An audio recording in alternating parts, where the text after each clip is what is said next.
Bonsoir à tous. Au nom de la Maison de la Mer, je voudrais commencer par remercier l'association Carrefour des Humanités et le lycée du Puy-de-Dôme pour nous accueillir pour ce lundi de la mer du mois de mai. Merci à vous d'être venus, malgré l'orage et puis malgré ce petit changement d'habitude pour les conférences qui ont lieu d'habitude le jeudi. Ce soir, nous recevons Stéphane Bruzo, qui est enseignant-chercheur à l'Université de Bretagne Sud. Je voulais aussi le remercier vivement parce qu'il est là depuis 14h30. Il est intervenu devant des lycéens cet après-midi, donc j'espère qu'il sera en forme pour nous ce soir. Donc il va nous parler de ses travaux de recherche sur les déchets de plastique en mer, mais aussi sur les matériaux innovants qui pourraient être ou apporter une solution parmi d'autres, bien sûr, mais en tout cas, on va voir tout ça avec lui. Et puis on va, comme d'habitude pour les lundis de la mer, avoir un temps où on va l'écouter, mais un temps d'échange à l'issue de son intervention. À tout à l'heure. Ok, merci. Merci Anaïg pour cette introduction. Alors avant de démarrer, je voudrais remercier déjà Anaïg Leport, qui est médiatrice scientifique à la Maison des Sciences, pour cette invitation effectivement à présenter mes activités autour des déchets plastiques en mer et des bioplastiques, ainsi que Guillaume Minier, qui est l'animateur du Carrefour des Humanités, Paul Ricoeur, que vous connaissez tous, j'imagine. Donc merci à tous les deux pour cette invitation à présenter les travaux qui tournent effectivement autour des plastiques en mer. Déjà, dans un premier temps, des constats qu'on pourrait faire effectivement sur l'étendue de la pollution générée par la présence de plastique en mer, et puis aussi discuter ensuite sur des alternatives, sur des solutions qu'on pourrait éventuellement proposer, sur lesquelles on travaille déjà d'ailleurs, pour tenter non pas de remédier au problème, mais de faire en sorte que la dégradation de l'environnement ne s'aggrave pas encore et toujours plus au fil des années. Alors, comme l'a dit Anaïg, je suis enseignant-chercheur à l'Université de Bretagne Sud, qui est située sur 3 sites, Lorient, Vannes, Pontivy. Moi, je travaille plus spécifiquement sur le site de Lorient, mais j'ai aussi des collaborations avec les collègues de Vannes et de Pontivy sur différents sujets. Et tout particulièrement, j'appartiens au laboratoire qui s'appelle l'Institut de recherche du Puy-de-Dôme, comme le lycée, qui s'intéresse de manière générale à la conception, à l'ingénierie de matériaux plus respectueux de l'environnement.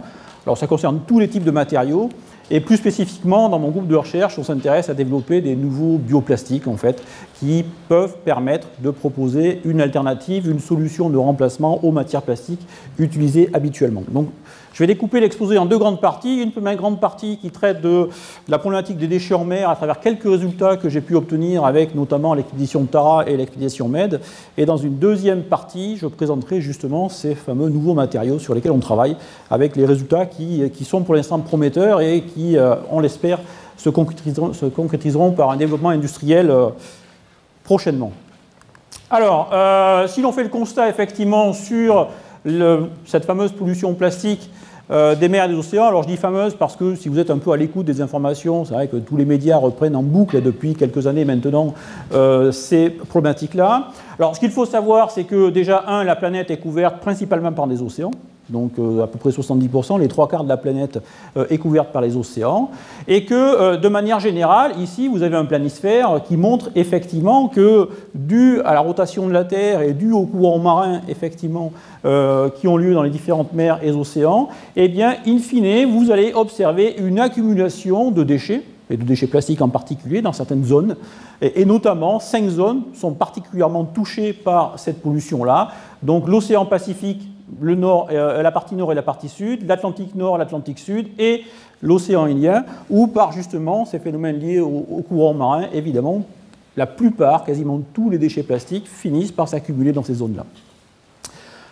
Alors c'est finalement un problème qu'on a relevé il y a peu de temps, puisque la première alerte effectivement avait été lancée par un navigateur, Charles Moore, qui en traversant la zone du Pacifique Nord, ici, qu'on appelle aussi le 7e continent, parfois, on lui affecte plusieurs noms, eh bien, avait constaté effectivement une concentration toute particulière de déchets plastiques dans ces zones-là. Et du coup, effectivement, l'ensemble des scientifiques, des médias, des ONG se sont très rapidement préoccupés de cette problématique-là. Pourquoi? Parce que ici, si on s'intéresse uniquement à la plaque nord, ici du Pacifique Nord, vous voyez que c'est une plaque ici qui est estimée à environ 3,5 millions de kilomètres carrés. Alors peut-être que, comme ça, ce n'est pas forcément très parlant, mais si on rapporte à la superficie de la France, c'est l'équivalent de 6 fois la surface de la France. Le tout sur 30 mètres de profondeur. Donc on imagine ici la quantité de déchets qui s'est accumulée ici depuis des années, voire quelques dizaines d'années. Donc il est urgent effectivement de se préoccuper de ce problème-là pour essayer de faire en sorte que les choses ne s'aggravent pas encore et toujours plus. Alors on a quelques d'autres exemples. Alors évidemment, in fine, tous ces déchets finissent dans ces fameux gyres, mais pas que, puisque quand on se promène un petit peu dans le monde, de manière générale, eh bien, on voit que différents endroits du monde sont très très fortement contaminés par ces déchets plastiques, que ce soit à Manille, au golfe du Bengale, c'est le sud-est de l'océan Indien, la Guinée, la montagne ici, Saïda au Liban, tristement célèbre, puisque vous avez des déchets carrément, ou une décharge qui plonge carrément dans la Méditerranée et qui va polluer durablement la Méditerranée par les déchets de manière générale, mais en particulier par les déchets plastiques, puisque vous savez qu'ils vont perdurer longtemps dans l'environnement, puisqu'ils sont très lentement biodégradables. Et puis tout récemment, ce sont des images que j'avais récupérées suite à un reportage que j'avais vu au journal de France 2 sur l'île de Roatan, au large du Honduras, dans la mer des Caraïbes, où tout récemment s'est formée une plaque de déchets plastiques d'une longueur environ une dizaine de kilomètres sur quelques kilomètres de large. Donc toutes les zones, sans exception, évidemment, sont contaminées. Alors la question, évidemment, c'est que faire? Comment faire pour faire en sorte que les choses s'améliorent et qu'est-ce qu'on peut faire, nous, à notre stade scientifique, mais aussi ONG, mais aussi professionnels et industriels, comment faire pour que les solutions, évidemment, puissent émerger. Alors ça passe déjà par l'intervention de différentes ONG, Tara Méditerranée, Expémed, je suis particulièrement associé à ces deux expéditions-là, mais pas que, Septième Continent, Surfrider, etc. Beaucoup d'ONG se préoccupent de ces sujets-là. Bon, moi je suis plus spécialement effectivement partenaire d'Expémed qui tous les ans sillonne la Méditerranée chaque été pour essayer d'évaluer effectivement l'évolution de la pollution sur plusieurs années, depuis 2010 en fait, donc ça fait 8 étés consécutivement que Expémed étudie cette pollution-là. Et puis, plus spécifiquement, l'expédition Tara en 2014 qui s'est déroulée. J'imagine que tout le monde sait que le port d'attache de Tara, ici, c'est l'Orient. Quand Tara est au port, il est amarré juste devant le restaurant à la base, en face de la Cité de la Voile, Éric Tabarly. Bon, en ce moment, il est du côté du Japon, puisqu'il y a une nouvelle expédition où l'objectif est d'étudier l'état des coraux dans les mers du monde entier. Mais en tous les cas, lorsqu'il est basé ici, il est en France, en tous les cas, il est rattaché au port de l'Orient.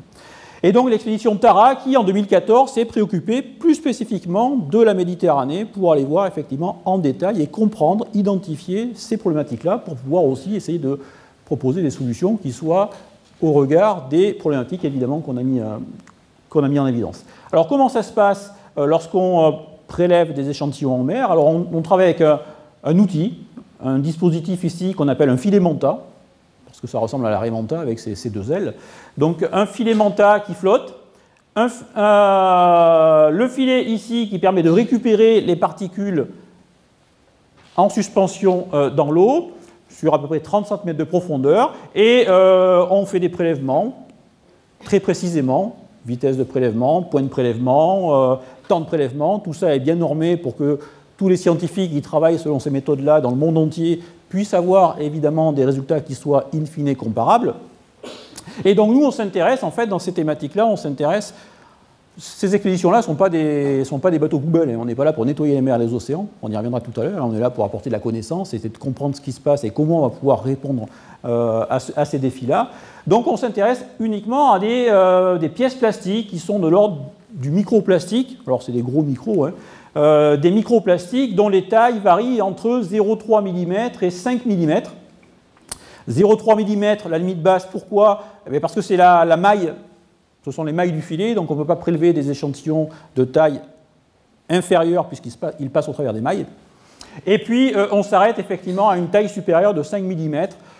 Pourquoi? Eh bien parce que ce sont des gammes de tailles qui correspondent à peu près aux tailles du plancton qu'on va retrouver dans les océans, du microplancton, du mésoplancton, parce que, évidemment, lorsque ces microplastiques vont devenir importants, les poissons, tous ceux qui s'alimentent du plancton, évidemment, vont confondre ces microplastiques avec du plancton et vont ingérer indifféremment du plancton et des microplastiques.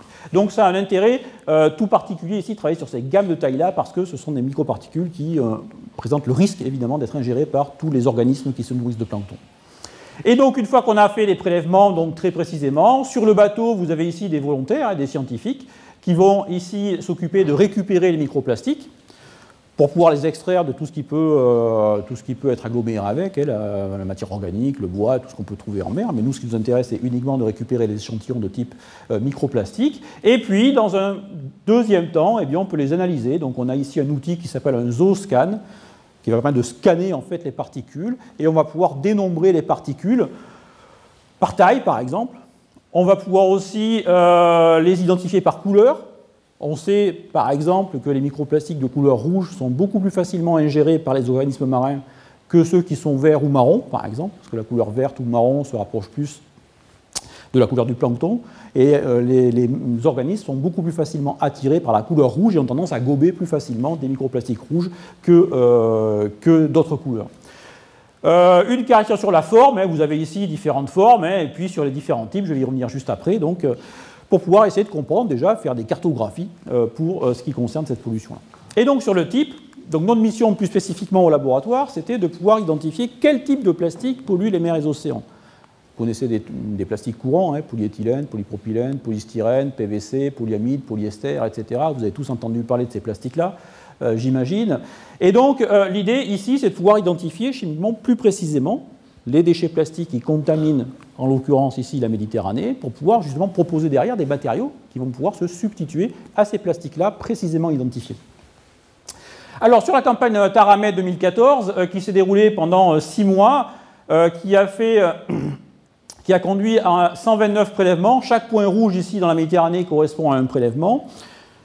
Et de manière assez étonnante, les premiers résultats commençaient à s'enchaîner. On commençait à avoir des microplastiques qui arrivaient par milliers, par dizaines de milliers, jusqu'à collecter ici sur l'ensemble de l'expédition environ 80 000 microplastiques.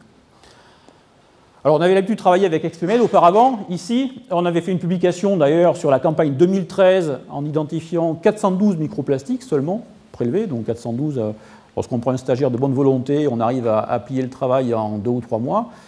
80 000 échantillons de microplastiques, c'est beaucoup plus compliqué, beaucoup plus complexe à développer. Et donc, du coup, eh bien, qu'est-ce qu'on a fait? Eh bien, j'ai fait appel à un collègue statisticien pour essayer de mettre en place, effectivement, comme pour les sondages, où lors des élections présidentielles, par exemple, on arrive à estimer à peu près le résultat des votes sur 1 millier de votants, un panel représentatif de 1000 personnes à peu près qui fait office de la population. On doit avoir 47 millions de votants en France et on arrive à prédire plus ou moins finement les résultats des élections sur une base de 1000 personnes environ. Et bien là, on a fait la même chose, on a développé un programme informatique. Alors évidemment, il faut borner le système, il faut trouver des bons critères, il faut arriver à bien échantillonner la population ici de microplastiques. Et lorsqu'on arrive à faire ça, évidemment, eh bien, on est arrivé ici à mettre en place un programme informatique qui nous permettait en fait de tirer au sort un microplastique et d'obtenir des résultats qui soient suffisamment robustes, c'est le terme utilisé, robuste, c'est-à-dire suffisamment fiable, suffisamment efficace, pour pouvoir effectivement le rapporter à l'ensemble ici de la population de microplastiques prélevés. Alors, comment on s'y prend? Eh bien, on a ici des boîtes avec des petits puits, on ne voit peut-être pas très bien, mais on met une particule de plastique dans chaque puits, et c'est le programme informatique qui va nous dire, tiens, tac, on va tirer précisément celui-ci qu'on va identifier, pour pouvoir ensuite, évidemment, rapporter à l'ensemble de la population.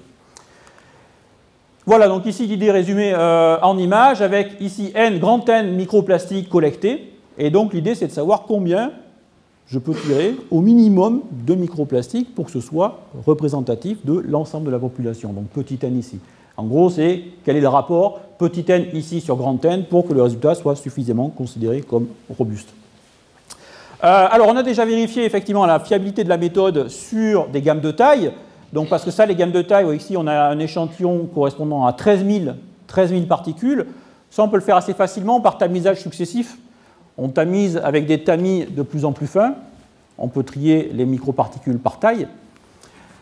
On voit ici que dans le camembert, ici, à gauche, sur les microplastiques, on a tamisé successivement, eh bien, on a une proportion ici environ de 46% de microparticules comprises entre 0,5 et 1 mm.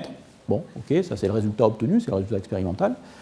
Eh bien, en appliquant la méthodologie statistique qu'on avait mis au point, et en identifiant, en travaillant uniquement sur 1300 particules environ, soit 10% de la population initiale, eh bien, vous voyez qu'on arrive à retrouver des résultats qui sont quasi équivalents à ceux que l'on avait déterminés expérimentalement sur l'ensemble de la population. Donc aujourd'hui, on peut considérer que 10% de microplastiques identifiés suffit à caractériser en fait l'ensemble de la population. Alors on travaille avec Michael Kadzierski, donc un collègue qui travaille avec moi, pour essayer d'optimiser la méthode, pour voir l'objectif c'était d'identifier de moins en moins de microplastiques, que ce soit suffisamment représentatif de l'ensemble. Alors, la fiabilité de la méthode statistique ayant été vérifiée sur les gammes de taille, et bien ensuite on l'a appliquée pour déterminer la nature chimique des plastiques. Ici, donc vous voyez là, c'est le même lot correspondant à 13 000 microparticules. Alors vous avez ici la Méditerranée représentée, pour vous repérer, vous avez ici Perpignan, Marseille, Nice, San Remo. Et chaque point ici, chaque point correspond à un prélèvement de microplastiques pour lesquels on a identifié précisément la nature du plastique. Donc vous avez les couleurs ici qui correspondent. Et ce qu'on peut constater, c'est que dans l'ensemble, dans la quasi-totalité des prélèvements, on va retrouver à peu près le même type de plastique, à savoir ici du bleu ici, correspondant à du polyéthylène. Dans presque tous les prélèvements, effectivement, à 70-75%, on va retrouver essentiellement du polyéthylène. Le polyéthylène, c'est le plastique le plus produit aujourd'hui, qui permet notamment de faire tous les emballages souples, tels que des sacs plastiques, des gobelets, et différents objets, on va dire, à usage unique. Sauf ici, eh bien, à 3 endroits précisément, les 3 endroits qui sont encadrés en vert, où on voit qu'il y a donc une proportion non négligeable de polystyrène. Polystyrène, c'est souvent du polystyrène expansé, qui une caisse de poisson par exemple, les barquettes, vous avez beaucoup d'objets plastiques en polystyrène. Et ça, c'est un résultat assez fréquent dans l'ensemble en fait, des mers du monde, à proximité des zones d'activité intense, d'activité touristique, industrielle, portuaire, halieutique. Eh bien, c'est vrai que c'est une pollution toute particulière qu'on va retrouver, la pollution au polystyrène. Et c'est effectivement ce qu'on observe en Méditerranée, puisque là, ici, on est au large de Marseille, ici, on est au large de Toulon, et ici, on est dans la baie de Saint-Tropez, Fréjus, Saint-Raphaël, qui sont des zones évidemment de forte activité. Alors c'est intéressant, ça a quand même un intérêt, parce que l'idée c'est aussi de pouvoir après solliciter les collectivités locales, les organismes en charge du littoral, pour leur dire, hop, attention ici, on a pointé au large de Marseille une pollution particulière au polystyrène, veuillez alerter évidemment les utilisateurs pour essayer d'adopter des comportements un peu plus vertueux, parce qu'il y a quand même effectivement ici une source de pollution qui est bien identifiée et sur laquelle on peut travailler pour essayer de faire en sorte évidemment que les choses s'améliorent. Alors, bon, pour l'instant, j'ai beaucoup parlé de Méditerranée, parce que c'est le hasard si j'ai commencé à travailler, à travailler sur ce sujet en Méditerranée, mais depuis quelques années, on travaille aussi à l'Orient, sur la rade de l'Orient en particulier. C'était l'objet de la thèse de Michael Kadzierski, ici, que vous voyez là, où on s'intéressait à la rade de l'Orient, donc notamment dans les sables qui bordent la rade de l'Orient, notamment la plage de Kernevel, en face du restaurant à la plage. Il y a une petite plage qu'on a beaucoup étudiée. Et puis on a fait aussi des essais en rade de l'Orient avec des plaisanciers volontaires qui, le samedi après-midi, nous accompagnent en bateau pour prélever des microplastiques. Et nous, ensuite, on va étudier cette pollution-là. Donc on voit ici la citadelle de Port-Louis. Et donc on avait fait plusieurs traits de prélèvement dans la rade de l'Orient. Alors c'est intéressant parce qu'en rade de l'Orient, à la surface de l'eau, eh bien, on va retrouver une pollution assez similaire à celle de la Méditerranée. Beaucoup de polyéthylène, en concentration nettement moins importante, par contre, je vous rassure. Mais en tout cas, on va retrouver le même type de plastique, et ça s'explique assez facilement parce que le polyéthylène a une densité assez faible, 0,9, 0,91, donc en tous les cas plus léger que l'eau, et donc dans un premier temps, il a tendance à flotter. Alors que d'autres plastiques sont plus lourds que l'eau, et eux ont tendance plutôt à couler, quoi. En revanche, ici, sur les plages et les différentes zones qu'on avait explorées donc, sur la rade de l'Orient, sur le littoral, eh bien là, par contre, on a complètement une autre type de pollution, où on a retrouvé des concentrations, en revanche, ici, particulièrement conséquentes de peinture de bateau, en fait, d'écailles, de peinture de bateau, soit par dégradation, érosion naturelle des écailles, soit peut-être parce que certains peuvent pratiquer parfois des carénages un peu sauvages, et du coup, effectivement, on a certaines plages de la rade de l'Orient qui sont très fortement contaminées par ces déchets-là issus des peintures de bateaux. Donc c'est intéressant là aussi, parce qu'après, le but du jeu, c'est aussi de pouvoir alerter les utilisateurs en disant attention, faites attention, parce que là, on a quand même des concentrations qui sont particulièrement élevées, et il faudrait quand même veiller à avoir des comportements qui soient un peu plus respectueux, quoi. Voilà, donc on a fait d'autres études, notamment en rade de l'Orient. Là, on est sur le port de Kernevel, on y reviendra à la fin de l'exposé. On a un ponton qui nous est dédié au port de Kernevel, où on met beaucoup d'échantillons à tremper, et dont on suit en fait la dégradation, et notamment les effets écotoxiques sur le milieu marin, le relargage, par exemple, de produits toxiques, qu'on étudie au cours du temps, en essayant de comprendre effectivement quels sont les plastiques qui seraient les plus toxiques, et pouvoir effectivement les sélectionner. Voilà, alors, là, on a fait les constats. Après, quels sont les dangers liés à cette pollution-là? Comme je le disais à l'instant, la plupart des plastiques ont une densité inférieure à 1, en tous les cas les plus courants, polyéthylène, polypropylène, donc dans un premier temps, ils flottent. C'est pourquoi on les retrouve principalement à la surface des eaux lorsqu'on fait des prélèvements avec le filet montage.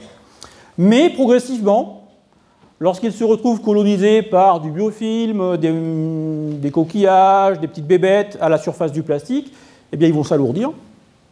Leur densité va dépasser 1. Et dès lors que la densité dépasse 1, la densité de l'eau de mer c'est 1,04 à peu près, donc dès lors que la densité va dépasser 1,04, eh bien ils vont progressivement s'immerger et finir au fond des mers et des océans, où ils vont rester ici des décennies, voire peut-être des siècles, parce qu'au fond des océans, à 3000, 4000 de profondeur, vous avez une eau à 4 degrés, pas de lumière, pas de vie de manière générale, donc vous avez quand même toutes les conditions qui font que le plastique va rester ici presque éternellement au fond des mers et des océans. Donc la question, le danger, il vient en fait ici de la fragmentation des plastiques progressive, macroplastiques, microplastiques, nanoplastiques. Pourquoi? Parce qu'on va atteindre effectivement la taille dont je parlais tout à l'heure, la taille du plancton, du mésoplancton, du microplancton, et du coup, les organismes marins vont confondre en fait ces microparticules de plastique avec le plancton, et tous ceux qui ont l'habitude de se nourrir avec le plancton, qui est la base de la chaîne alimentaire en milieu marin, vont aussi indifféremment absorber, ingérer des microparticules de plastique. Alors j'ai un petit film pour vous montrer, effectivement, alors c'est un peu spectaculaire, c'est poussé à l'extrême, mais ça permet au moins de fixer les esprits.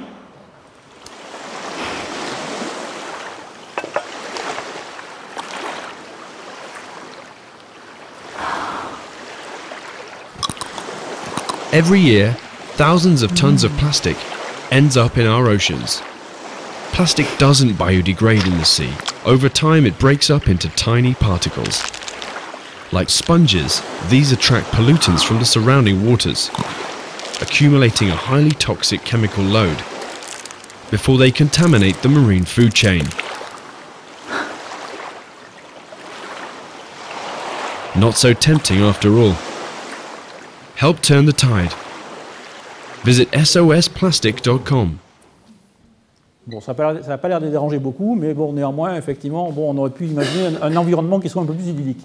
Alors évidemment, c'est poussé à l'extrême, hein, c'est une caricature, on ne va pas avaler des bouchons en plastique comme ça, mais en revanche, beaucoup d'études depuis quelques années montrent effectivement que dans tous les aliments qui proviennent de la mer, on avale aussi des microparticules plastiques. Donc, outre effectivement le fait que eh bien, la présence de plastique peut impacter sur la vie des oiseaux de mer, des mammifères marins. Alors, vous avez quelques photos ici. Récemment, il y a quelques jours, on est passé aux infos un cachalot qui avait retrouvé en Espagne, qui avait été retrouvé en Espagne avec 19 kg de plastique, je crois, dans son estomac. Bon, ça, on voit des exemples effectivement assez couramment. Alors là, il y a un impact direct, évidemment, hein, sur la vie des organismes qui vivent en mer, hein, mais de manière encore plus dangereuse, c'est que là, ça, c'est la première étude hein, qui avait montré, en fait, qui est assez récente, qui est de 2012, un collègue, Colin Janssen, en Belgique, qui s'était amusé à quantifier, en fait, le nombre de particules plastiques qu'on avalait lorsqu'on dégustait des moules, et il avait comptabilisé pour des moules de la mer du Nord, hein, c'était pas des moules de Bretagne, mais pour des moules de la mer du Nord, que lorsqu'on avalait 300 grammes de chair de moule, eh bien on avalait simultanément 300 microparticules de plastique. Et depuis, les études se sont multipliées. Toutes les moules, je plaisantais sur les moules à l'instant, mais toutes les moules de toutes les mers contiennent des microparticules, mais aussi les huîtres. Nos collègues de Brest ont fait des travaux très intéressants justement sur les huîtres. La bière, le miel, le sel, l'eau du robinet, parce que ces particules-là sont tellement volatiles en fait qu'elles ont fini par s'immiscer dans toutes les ressources effectivement qu'on peut être amené à consommer. Alors pour l'instant, les impacts sur la santé humaine sont assez méconnus. Il ne faut pas non plus tenir des discours trop alarmants. Les impacts sont assez peu connus. Beaucoup de scientifiques travaillent évidemment pour savoir quel type d'organes, par exemple, pourrait être touché, quelles maladies on pourrait développer en ingérant ces particules-là. Pour l'instant, il n'y a pas de résultats, effectivement, il n'y a pas d'études suffisamment validées qui permettent effectivement d'avoir une idée plus précise sur l'impact sanitaire. On peut néanmoins imaginer que ingérer autant de microparticules de plastique, ce n'est pas forcément neutre sur le plan de sa santé, quoi. Voilà. Mais pour l'instant, effectivement, on n'en est pas encore à trouver effectivement les conséquences en termes de santé humaine. Voilà, alors j'en arrive aux solutions, dont on parle beaucoup souvent dans les médias. Quelles solutions on peut envisager effectivement pour, là encore, alors moi je ne parle pas de résoudre le problème, parce que je pense que le problème, on ne le résoudra jamais. Mais on peut essayer au moins de faire en sorte qu'il ne s'aggrave pas encore et toujours plus, comme c'est le cas depuis 20 ans ou 30 ans, quoi. Alors la première solution qui vient naturellement à l'esprit, on en a souvent parlé à la télévision, c'est tiens, ben oui, pourquoi on ne pourrait pas nettoyer les mers et les océans? Alors récemment, j'ai vu à la télé, encore une fois, Yvan Bourgnon, qui a conçu, qui a imaginé effectivement un bateau qui allait nettoyer les mers et les océans. Je rencontre son responsable technique mercredi, là, justement, après-demain. Donc il a conçu effectivement tout un dispositif permettant de ramasser les déchets, les traiter sur le bateau, etc. Bon, pour l'instant, c'est un projet. Hein. Là, il est en train de lancer, c'est pour ça qu'on voit beaucoup dans les médias, parce qu'il est en train de lancer sa campagne de crowdfunding, récupérer les fonds qui vont lui permettre de financer son projet à horizon 2021-2022. Donc pour l'instant, tout ce qu'on entend, c'est uniquement un projet destiné à récupérer des fonds dans un premier temps. Quoi qu'il en soit, mes principales critiques, la surface à couvrir, si vous vous rappelez tout à l'heure ce que j'ai dit en début d'exposé, 3,5 millions de kilomètres carrés, le Pacifique Nord, juste, hein, équivalent à 6 fois la surface de la France. Donc on imagine comment c'eût pu être possible de ratisser 6 fois la surface de la France. Si tant est que ça le soit possible techniquement, que fait-on des déchets? C'est souvent des déchets qui sont accumulés là depuis des années, des décennies. Alors certes, il y a du plastique, mais contaminé, sur lequel vous avez tout un biofilm, de bébêtes qui vivent, du bois, toute la masse qui peut s'accumuler dans ces gires-là. Donc qu'est-ce qu'on fait de ces déchets-là si tant est qu'on puisse les prélever techniquement? Deuxième question. Troisième question, qui paye? Qui paye? Ce sont des eaux internationales qui, par définition, appartiennent à personne, ou à tout le monde. Mais j'imagine que lorsqu'on demandait aux pays de participer au financement, tout de suite, effectivement, il y aura beaucoup moins de volontaires. Donc moi, je suis très sceptique. Sur cette solution-là. Alors on peut l'envisager sur des petites portions, sur des plages, sur des criques, effectivement, on peut imaginer nettoyer, ça se fait beaucoup dans le sud notamment, où on voit en fin de journée effectivement des petits bateaux qui vont ramasser les déchets à la surface de l'eau. Mais enfin, à l'échelle des océans, ça me paraît franchement assez illusoire. Alors la deuxième solution, c'est éduquer, c'est adopter des comportements vertueux. Ça, chacun peut apporter sa contribution, évidemment, à faire en sorte que les choses s'améliorent. Alors, ne pas jeter, évidemment. Aujourd'hui, c'est vrai qu'en France, on a quand même perdu l'habitude de jeter n'importe quel déchet dans la rue. Bon, par contre, quand on voyage un petit peu, toutes les sociétés du monde ne sont pas forcément, effectivement, sur les mêmes comportements, quoi. Tous les déchets qui se retrouvent au milieu des mers et des océans, ce sont les déchets de tout le monde. Donc après, selon les sociétés, on sait bien qu'il y a des sociétés qui sont plus vertueuses et qui ont pris conscience déjà, évidemment, de l'ampleur du problème. Et puis après, c'est aussi réduire la quantité de plastique qu'on utilise, recycler correctement. Le recyclage, c'est important ici. Lorient, notamment, Lorient Aglo a mis beaucoup le paquet sur le recyclage. Votre plastique, vous n'êtes pas sans savoir que notamment les bouteilles plastiques en PET, les bouteilles de soda qui sont toutes en PET, sont recyclées pour ensuite être réutilisées comme fibre textile. Donc avec le plastique, il y a une première vie en tant que bouteille, et ensuite on le recycle, on le retraite, on en fait des fibres textiles, et on peut faire après des vêtements, par exemple des polaires, Decathlon communique beaucoup là-dessus, des polaires, des gants, des bonnets, etc. Donc là aussi c'est intéressant, il ne faut pas opposer les différentes filières, le recyclage ça a aussi un intérêt, mais ça passe aussi par un comportement individuel responsable de chacun à trier ses déchets et à les collecter correctement. Alors néanmoins, on peut aussi, la troisième solution, on peut quand même freiner l'utilisation de plastique, et notamment les questions du suremballage, qui sont aussi très couramment discutées. Moi, je me souviens, quand j'achetais des jeux de DS à mes filles quand elles étaient plus petites, j'étais toujours surpris d'acheter un jeu de DS qui faisait 3 cm sur 3 cm, dans un emballage qui faisait 20 cm sur 30 cm. Bon, alors ok, derrière, les services marketing aussi qui bossent, parce qu'il faut que l'emballage soit attractif, pour que le client ait envie d'acheter le jeu de DS, évidemment. Si votre jeu de DS, vous le vendez sous cette forme-là, il n'aura aucune chance d'attirer l'œil du client pour qu'il l'achète. Donc il y a aussi derrière tout ça des comportements et des mentalités à changer aussi. Mais bon, le suremballage, c'est quand même une question clé aussi, quoi. Parce que malgré tout, de toute façon, pour beaucoup de secteurs industriels, on ne pourra pas se passer de plastique. Aujourd'hui, on ne peut pas se passer de plastique. J'ai été récemment invité à une émission en radio où le thème du débat, c'était « Un monde sans plastique est-il possible ?» Alors bon, dès qu'on m'a posé la question, j'ai dit non. Non. Après, c'est ce qu'on verra par la suite. Après, on peut réfléchir effectivement à certains secteurs, mais on ne peut pas se passer de plastique aujourd'hui, ce n'est pas possible, c'est inenvisageable. En revanche, on peut effectivement mieux gérer. On peut mieux gérer la conception des plastiques, travailler autrement, avec une autre ressource, faire en sorte qu'ils soient plus rapidement dégradables en fin de vie. Et c'est justement l'objet de ma deuxième partie, où je vais parler de bioplastique. Donc on qualifie à la fois de biosourcé et de biodégradable. Le terme biosourcé se réfère à la ressource qui est utilisée pour fabriquer le plastique. Vous savez sûrement que tous les plastiques d'aujourd'hui, polystyrène, PVC, polyamide, polyester, sont tous fabriqués à partir d'une matière première qui est le pétrole. qu'on transforme, à qui on fait subir plusieurs opérations, mais la matière première, c'est le pétrole. Donc l'idée aujourd'hui, c'est de fabriquer des plastiques avec une autre ressource que le pétrole, les végétaux par exemple, et qui fassent qu'en fin de vie, ils soient aussi biodégradables, c'est-à-dire qu'ils vont pouvoir se décomposer naturellement sans persister des années et des décennies dans l'environnement. Alors, c'est là où c'est intéressant de réfléchir justement sur l'utilisation des plastiques. Alors, j'ai tendance à dire, bon, il ne faut pas mettre tous les plastiques dans le même sac. Parce que c'est vrai, quoi. Parce qu'il y a des plastiques indispensables. Pour le biomédical, par exemple, pour l'automobile, pour le bâtiment, vous avez des plastiques qui sont indispensables et pour lesquels on ne peut pas faire autrement, quoi. Il faut bien distinguer ici les principaux domaines d'utilisation des plastiques. Alors l'emballage, les trois grands domaines, c'est l'emballage, le bâtiment et le transport. Vous voyez qu'ici on a produit en 2016, ce sont les derniers chiffres, 335 millions de tonnes de matière plastique dans le monde. Et donc les 3/4 de ces 335 millions de tonnes sont destinés en fait à trois grands secteurs, mais qui n'ont pas du tout les mêmes rapports au plastique. Pourquoi? Parce que le plastique aussi dans l'emballage, souvent, il a une courte durée d'utilisation, pas toujours, mais souvent.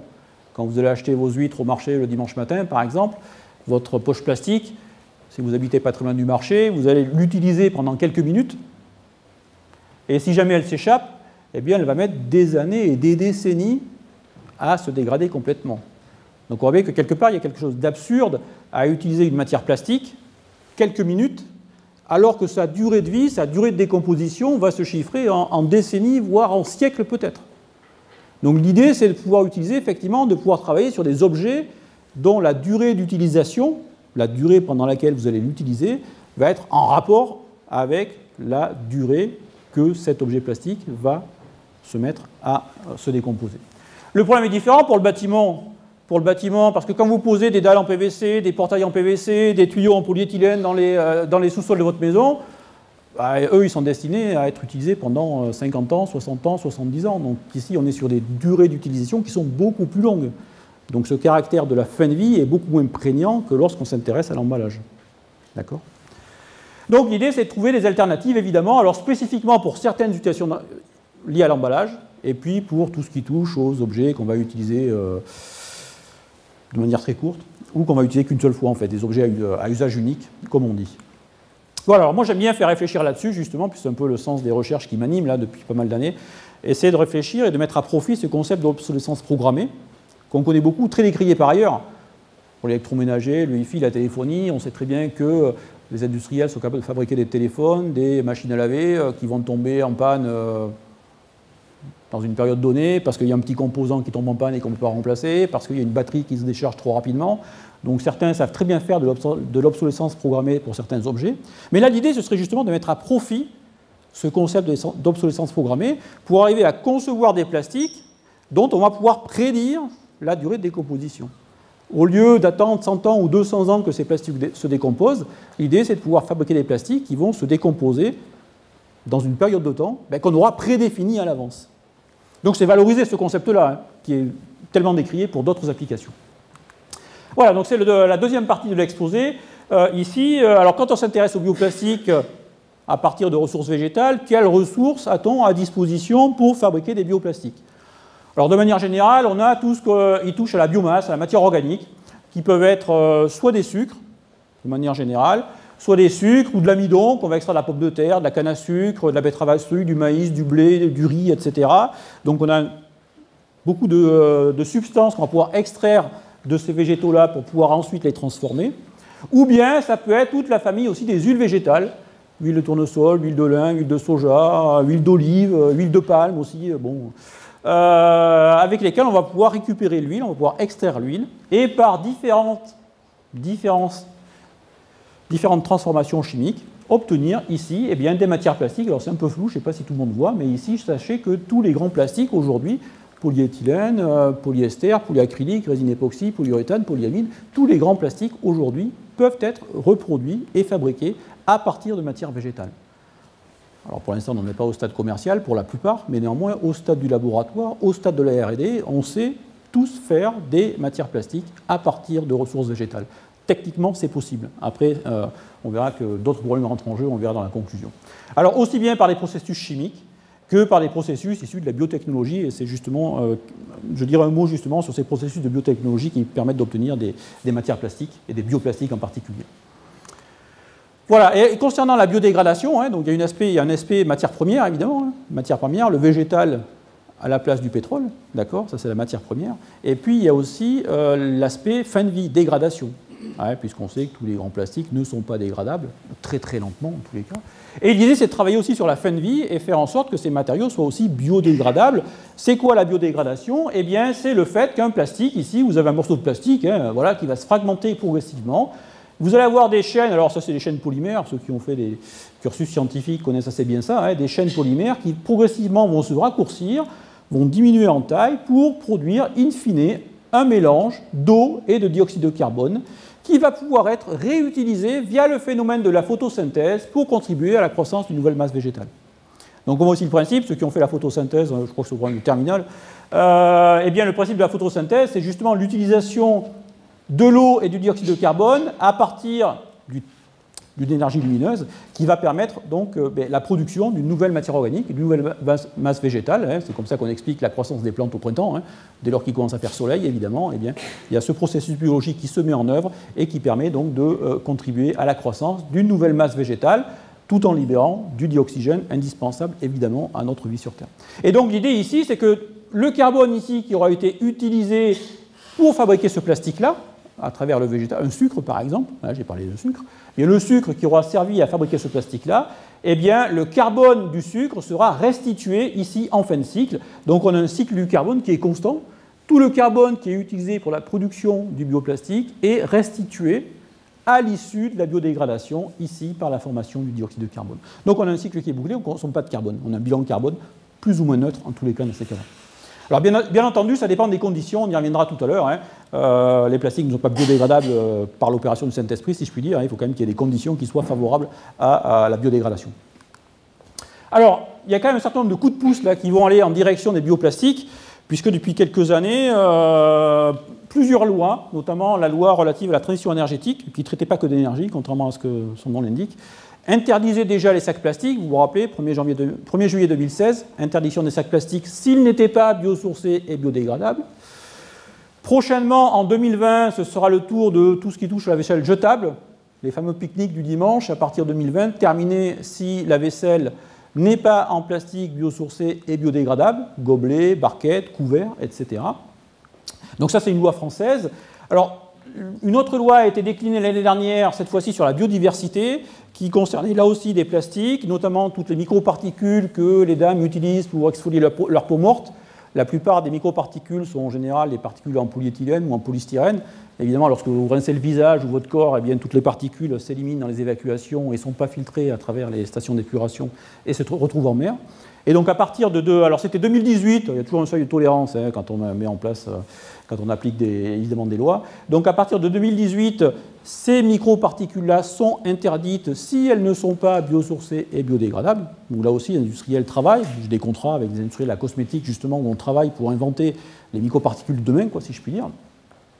Les bâtonnets de coton-tige aussi, à partir de 2020, interdits si la tige n'est pas en plastique, biosourcé et biodégradable. Et puis aussi, la Commission européenne aujourd'hui, alors ce n'est pas des projets, ce sont des projets de loi pour l'instant, hein. Les textes ne sont pas encore parus, mais on sait que l'Union européenne travaille de manière assez sérieuse sur l'interdiction d'un certain nombre d'objets en plastique à usage unique. Et évidemment, vous avez bien compris que les cibles, ce sont essentiellement les plastiques qu'on peut retrouver en mer. Les ONG font beaucoup de statistiques tous les ans pour savoir quel type d'objets plastiques on retrouve en mer ou sur les plages ou sur les littoraux. Et donc évidemment, les objets interdits visés, ce sont ceux que l'on retrouve principalement, majoritairement, en milieu marin. Donc évidemment, ça peut contribuer à la croissance et constituer des opportunités pour le développement de bioplastiques. Alors, je vais parler en quelques slides aussi des activités que je mène sur la question de l'élaboration et de la production de bioplastique au laboratoire depuis pas mal d'années, puisque j'avais commencé ces travaux-là à l'occasion d'une thèse que j'avais encadrée en 2006-2009, qui sont poursuivis par des projets collaboratifs, vous allez voir, où il s'agit en fait de produire ce qu'on appelle des PHA, polyhydroxyalcanoate. Bon, c'est un peu barbare comme terme. Bon, rappelez-vous PHA. PHA qui ont la particularité d'être produites par des bactéries. Lorsque des bactéries sont placées dans des environnements favorables, eh bien, elles peuvent, à l'intérieur de leur cytoplasme, synthétiser ici, vous avez une bactérie, hein, vous vous rappelez vos cours du lycée, sur les bactéries, avec la forme ovoïde ici de la bactérie, qui produit en son cytoplasme des particules de plastique qu'on va pouvoir, dans un deuxième temps, extraire et utilisé comme matière plastique. Donc on voit ici le cycle, donc on va travailler à partir de micro-organismes, de bactéries qu'on va associer à des sucres, à de la matière végétale, de matière organique on va dire en général, et donc par ce processus de fermentation, comme nos parents ou nos grands-parents fabriquent de l'alcool par fermentation, hein. Lorsque vous récupérez de la prune par exemple, vous faites fermenter votre prune, vous tirez de l'alcool par exemple, que vous allez consommer ensuite, et bien là c'est la même chose, c'est un processus de fermentation, sauf que la bactérie, dans ces conditions-là, va transformer le sucre du végétal, non pas en un alcool, mais en une matière plastique, ici, qui va être donc ce qu'on appelle des PHA. Et donc on travaille ici dans ce fermenteur-là, qui est localisé à Pontivy. Donc je travaille sur ce sujet-là avec mes collègues de Pontivy. Donc on a un fermenteur ici de 5 litres à Pontivy, qui permet justement de lancer les fermentations. Et puis grâce à ce pilote-là, eh bien, on peut contrôler la température, la pression d'oxygène, la salinité par exemple, puisqu'on travaille avec des bactéries marines souvent. On peut contrôler l'agitation, donc on a un module ici qui nous permet de contrôler parfaitement les conditions de fermentation pour pouvoir produire avec le maximum d'efficacité, évidemment, ces matières plastiques. Alors voilà les projets de recherche que j'anime depuis quelques années, en partenariat avec un certain nombre d'industriels ici de Bretagne, du Grand Ouest en général, où le challenge qu'on s'était fixé en 2010, c'était de produire un bioplastique à l'échelle locale. Utiliser des ressources locales, des compétences locales, des procédés locaux et des plastiques qui vont pouvoir être utilisés localement, avec toute une chaîne de compétences, avec notamment 2 industriels ici, Tribala Sojasun, qui est situé à Noyal-sur-Vilaine, Rocade Sud, à Rennes, le groupe Séché Environnement, alors qui n'est pas tout à fait breton, mais qui est basé à Changé en Mayenne, qui nous fournissent en fait en coproduit, ils vont nous fournir en déchets de l'industrie agroalimentaire, et on va utiliser ces déchets de l'industrie agroalimentaire pour lancer les fermentations à l'aide de bactéries marines, ici, à l'aide de bactéries marines qu'on a prélevées sur des coques, des palourdes, des mollusques au large des côtes bretonnes. Donc on travaille avec des bactéries bretonnes qu'on a prélevées nous-mêmes au large des côtes. Des coproduits qui sont issus de l'industrie agroalimentaire bretonne ou du Grand Ouest, on va dire. Et puis, donc, ce qu'on est capable de faire, c'est qu'on est capable de faire ensuite, après extraction, une poudre de ce polymère-là, ce qu'on récupère à la fin du processus de production. On récupère une poudre que Elixens, ici, qui est le 3e intervenant industriel, qui est ce qu'on appelle un compounder dans le jargon, qui est basé à Elvin, à côté de Vannes, qui lui va transformer la poudre ici en des granulés de plastique. Vous avez tous vu, j'imagine, des granulés de plastique de ce type-là. Donc ça, c'est le travail d'Elixens qui compound, qui formule en français, qui formule ces plastiques-là. Et ensuite, on a le transformateur final, Europlastique, qui est basé aussi à Changé en Mayenne, et qui est capable, lui, eh bien, de transformer, c'est-à-dire de fabriquer des objets plastiques. À partir des granulés produits par Elixens, eh bien, Europlastique, lui, est capable de fabriquer des gobelets comme ça, en PHA, à partir de ce mode de production-là, et qu'on s'est même amusé à les sérigraphier pour qu'on puisse ici les utiliser sur différents salons. La photo est après, pardon, j'ai anticipé un peu la diapo. Mais en tous les cas, on a toute la chaîne ici de compétences qui permet de produire, à partir de coproduits, à partir de déchets, en fait, de produire des plastiques. Donc on voit ici la composition des eaux de lavage, ce sont des eaux de lavage sur lesquelles on travaille, des eaux de lavage de légumes ou des eaux de lavage de fruits. Donc on extrait les sucres, et ce sont ces sucres-là, oui, glucose, stachyose, saccharose, et ce sont ces sucres-là qui permettent d'aboutir ici à des mous de fermentation. Donc là on travaille avec un prestataire, lorsqu'on est sur des gros volumes, on travaille sur 50 mètres cubes, on a fait des productions aussi en 30 000 litres, en 30 mètres cubes, avec un prestataire du côté du Finistère. Donc on récupère ici des mous de fermentation qu'on lyophilise. La lyophilisation, c'est le procédé qui permet de sublimer l'eau. On fait passer l'eau directement de l'état solide à l'état gazeux. Donc on récupère ici la biomasse qu'on extrait pour récupérer ici la poudre, les granulés et puis différents objets plastiques qu'on peut fabriquer, évidemment à partir de ces granulés-là. Donc voilà quelques objets que j'ai déjà présentés ici de visu. On sait faire aussi des couverts, puisqu'on anticipe la loi de 2020 qui va interdire les pique-niques du dimanche en plastique non biosourcé, non biodégradable. Donc j'ai pas d'assiette, mais vous voyez qu'on sait faire aussi des coupelles, on a fait aussi des fourchettes, donc on est équipé pour anticiper la transition écologique de 2020, au moins sur ces objets-là, et on communique très fréquemment dans des salons où on sert le café à nos visiteurs dans des gobelets en PHA, et il n'y a pas de souci en termes de contamination alimentaire en particulier. Et puis on sait faire d'autres choses aussi, des films différents, de différentes transparences ou différentes opacités. Ça, on maîtrise assez bien ça au laboratoire. Voilà, et je terminerai par 2 ou 3 slides sur la dégradation. Donc là, je vous ai montré ce qu'on développait aujourd'hui comme nouveau procédé pour produire des plastiques. Et donc, 2-3 derniers slides sur ce que j'avais développé avec vous l'avez vu en photo tout à l'heure, Morgane de Rouanet, qui était à côté de Michael, à l'occasion d'une thèse que j'avais dirigée il y a quelques années, où on s'était intéressé à étudier la dégradation et la biodégradation de ces plastiques-là, ces fameux PHA, notamment, ici, je ne parlerai que de cette expérience-là, notamment un vieillissement naturel, toujours dans le port de Carnével, on revoit ici, on retrouve les pontons de Carnével, avec 2 collègues qui plongeaient pour, ici, immerger le filet, ce qu'on appelle une lanterne japonaise, dans lequel on avait mis des films, des fibres, et puis des objets plastiques de ce type-là. Donc on avait rempli la lanterne japonaise ici, qu'on avait fixée sous le ponton du port de Carnével, et périodiquement, on allait faire des prélèvements, enfin surtout Morgane, plus Morgane que moi. Donc on allait faire des prélèvements pour évaluer justement la vitesse de dégradation et de biodégradation de ces PHA-là. Quels étaient les résultats? Eh bien on le voit ici très bien sur des films qui ressemblaient à ça, donc un film d'épaisseur 0,2 mm, à l'origine, 0,2 mm d'épaisseur, vous l'avez là ici, l'épaisseur, sur un cliché observé au microscope. Et vous voyez que dans les films vieillis ici en eau de mer naturelle, donc dans le port de Carnével, in situ, eh bien, vous voyez que l'épaisseur se réduisait progressivement au fil du temps, jusqu'à arriver à une épaisseur de plus de la moitié de l'épaisseur initiale. Vous voyez qu'on est à 0,08 mm, alors qu'au début on était à 0,2 mm, en 180 jours seulement. Donc des matériaux particulièrement dégradables, en tous les cas dont la vitesse de dégradation est spectaculairement plus élevée que tous les plastiques traditionnels dont j'ai parlé depuis le début. Et donc une dégradation par érosion, on voit ici le schéma ici que j'avais réalisé, donc une dégradation par érosion, le film se dégrade progressivement par la surface. Et la question c'était aussi de savoir, oui mais attendez, est-ce que vos débris qui s'éliminent au fur et à mesure sont effectivement biodégradés? Rappelez-vous, la biodégradation, c'est la transformation en eau et en dioxyde de carbone. Donc il faut quand même vérifier que ce n'est pas une fragmentation seulement. Il faut bien vérifier qu'on va jusqu'au bout du processus de biodégradation. Eh bien oui, on l'a vérifié, puisqu'on a reproduit, alors dans le port de Carnével, évidemment, on ne peut pas récupérer tous les micro-débris qui s'échappent, on ne peut pas les récupérer, quoi. Donc l'idée ici, ça a été de reproduire un milieu marin au laboratoire, donc une eau de mer à 25 degrés, et on a pu mesurer la quantité de CO2 dégagée. Rappelez-vous, la biodégradation fournit du CO2, donc on mesure la quantité de CO2 dégagée au fil du temps.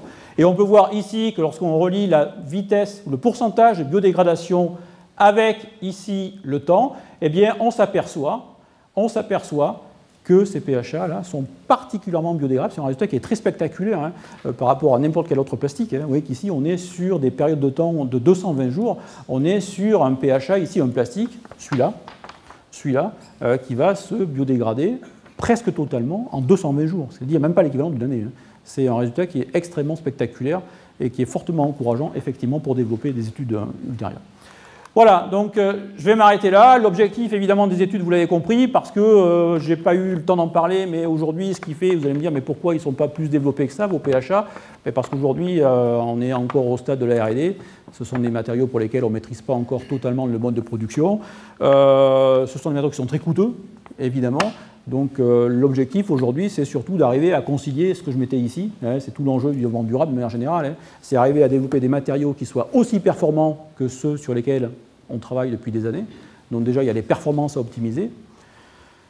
Il y a bien sûr le coût à optimiser, parce que si vous faites des matériaux super performants, mais qui sont 10 fois ou 20 fois plus chers que les matériaux traditionnels, ben vous n'aurez aucune chance de les vendre, tout en préservant évidemment au maximum l'impact sur l'environnement. Donc c'est toujours jouer sur ces 3 pieds, performance, coût, impact environnemental, et arriver à trouver le meilleur compromis entre ces 3 aspects-là pour avoir évidemment une possibilité et un espoir de les développer plus qu'ils ne sont aujourd'hui. Voilà, je vous remercie pour votre attention.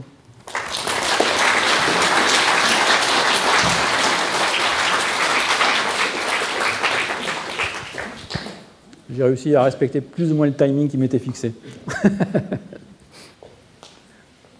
Je vous propose de poser vos questions et puis d'attendre le micro, s'il vous plaît, je vous le porte.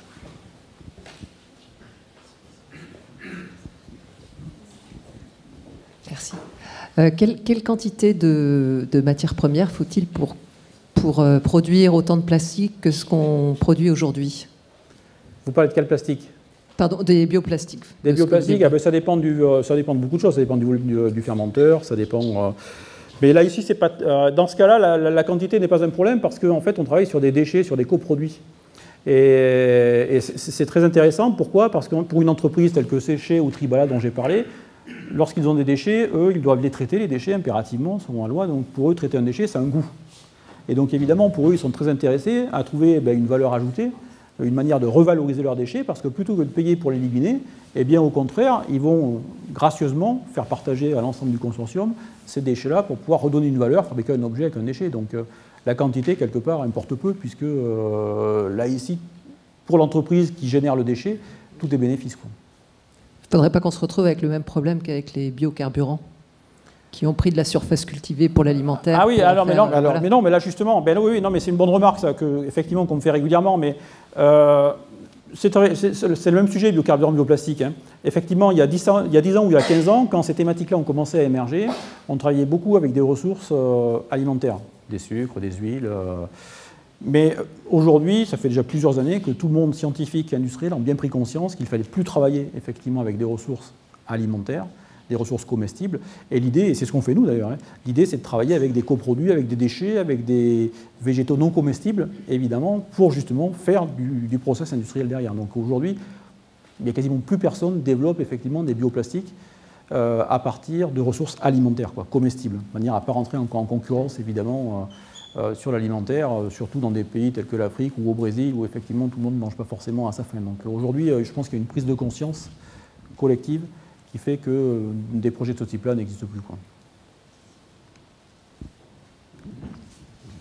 Je veux bien poser une question rapidement. Vous parliez de 25 degrés, la biodégradabilité, il y a des territoires où ce n'est pas cette température-là en mer. Comment ça se passe, ces différences ?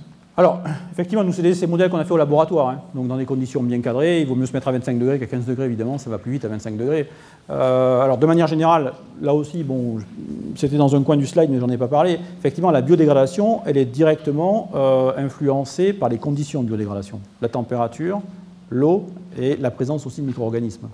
Donc évidemment, il faut l'ajuster au regard effectivement de ces conditions-là. Après, l'idée, quand on fait des plastiques biodégradables, c'est pas qu'on puisse, in fine, les jeter par terre et se dire tiens, ça va se biodégrader, puis dans 3 mois, on sera tranquille. Non. L'idée, c'est quand même toujours de aussi créer des filières de biodégradation, notamment des composteurs industriels, où on va pouvoir effectivement aller dans son compost industriel incorporer les bioplastiques. La température d'un compost industriel, c'est 60 degrés, hein, avec une proportion de micro-organismes, de bactéries qui est extrêmement élevée. Donc là, effectivement, là, on aura en revanche des vitesses de biodégradation qui seront particulièrement rapides. Mais effectivement, ce sont des plastiques dont j'ai démontré qu'ils étaient biodégradables en eau de mer, par exemple. Mais si je vous les laisse sur la table et que vous revenez dans 5 ans, ils seront toujours comme ça. Parce qu'évidemment, il n'y a pas l'humidité qu'il faut, il n'y a pas la température qu'il faut, il n'y a pas non plus les micro-organismes qu'il faut pour arriver à mettre en place et à mettre en œuvre tous ces processus de biodégradation, quoi. Mais c'est vrai que c'est un problème. Il faut, surtout, effectivement, souvent les gens se disent ah ben tiens, c'est biodégradable, comme ça on pourra se contenter de bazarder son sac. Non, mais non, c'est quand même pas ça le but du jeu, quoi.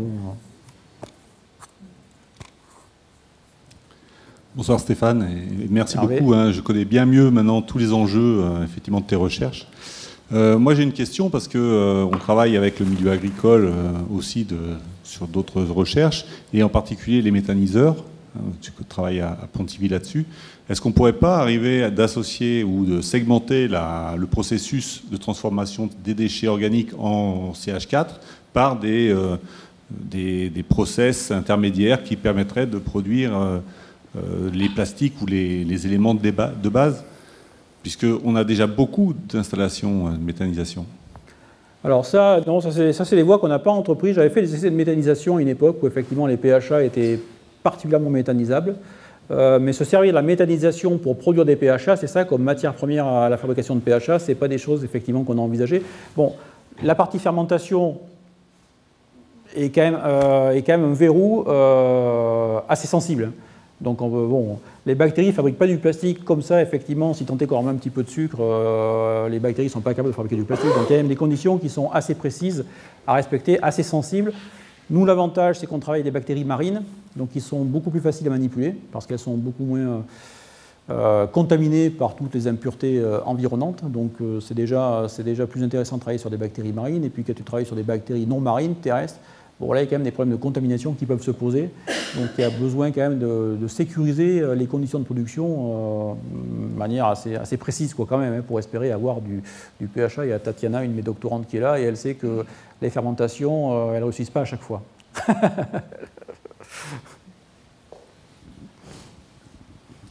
Vous nous avez parlé de la Méditerranée. Qu'en est-il des lacs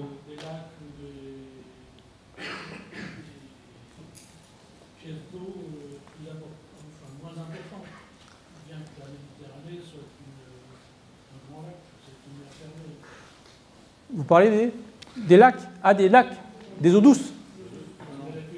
La Méditerranée, c'est un système fermé Oui. très étendu par rapport à d'autres océans. Ah oui. En fait, j'ai pas bien entendu ou pas bien compris. La pollution des lacs. Ah, des lacs, oui. C'est du même ordre, hein. Alors, oui, il y a aussi des études qui ont été faites dans tous les lacs. Aujourd'hui, depuis plusieurs années, tous les scientifiques ont, je pense, examiné tous les lacs, océans, mers et rivières du monde entier. Tous les endroits sont contaminés. Après, effectivement, il faut voir aussi ce qui charrie beaucoup la pollution par les déchets plastiques. Là, 80-90% des déchets plastiques retrouvés en mer se sont accumulés par les rivières, hein, par les fleuves et les rivières qui se jettent dans les mers et dans les océans. Hein.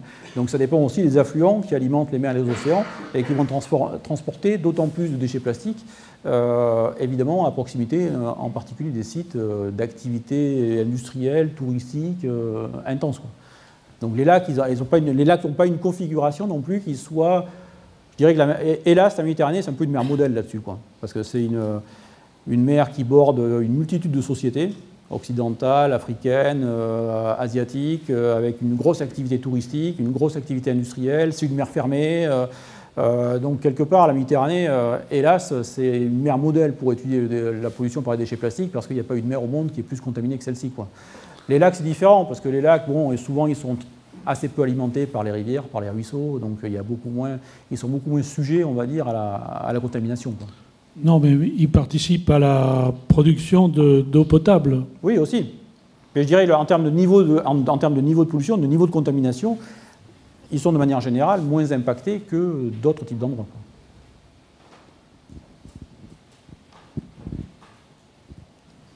Est-ce qu'il y a d'autres pays qui travaillent sur ce sujet-là? Oui.